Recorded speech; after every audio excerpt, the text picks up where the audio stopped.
So the next couple of lessons, we're going to talk about some of the implementations of different helper methods that we have here in the simple search stream program that we've been using as a case study throughout this. And the first thing we're going to talk about is how to visualize the print results method on WordSearcher.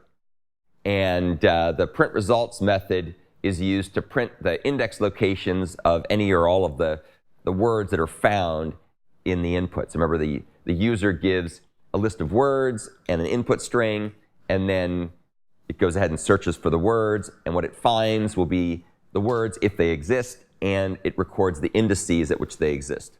So print results is going to take the results, which is this basically list of search results, and it's going to go ahead and print where the words appeared. So if we take our Sound of Music do re mi song as the input, and we look for the words do re mi and so on, you'll see that the word do appears quite a number of times, re appears quite a number of times, and so on and so forth. Some of the words appear less frequently than the other ones do. And then we also, just for kicks, we also indicate what the max index is of whatever we're looking for. And I did that mostly so I could show off the map to int method in a context that's reasonable and sensible. So this particular method shows the use of collect and grouping by as a terminal operation, and we'll also talk about map to int as well. So here's a visualization of this. We start out with the list of search results that we want to print, and the search results correspond to the words we're trying to find, which are do, re, mi, fa, sol, la, ti, and so on. So we take a list of search results, and then we convert the list to a stream of search results. Since we use stream, it's a sequential stream. No big surprise there. We have a stream of search results that come out of that. And then we're going to go ahead and do collect grouping by. And we'll look at the code here in a bit more detail in a second. I'm just giving you the big picture view here. Whenever you see collect, you recall that that triggers intermediate operation processing.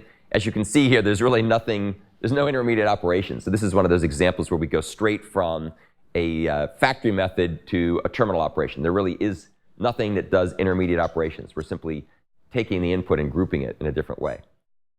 Grouping by, as you probably recall, will create a map.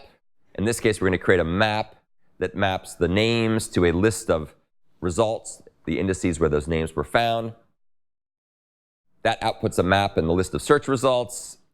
And then we're going to go ahead and put that as input into the forEach method. And what's interesting about this particular use of the forEach method is that, of course, it's going to iterate through all the key value pairs in the map. However, this is the maps forEach method, not the streams forEach method. And the reason for that, of course, is that collect is returning us a map. So we're now going to go through every element in the map using its forEach method. That's a little confusing because there's forEach methods that occur for streams and for collections. Maps, of course, being examples of collections. Since forEach doesn't return any value, there's no output here, so I just use the null symbol to indicate there's no output. And this will print out the results of each map entry. So the key, and then the list of indices that indicate where the results show up. So that's just very quick walkthrough, visualizing what's happening. And now we're going to take a look at the details of how to implement this with Java.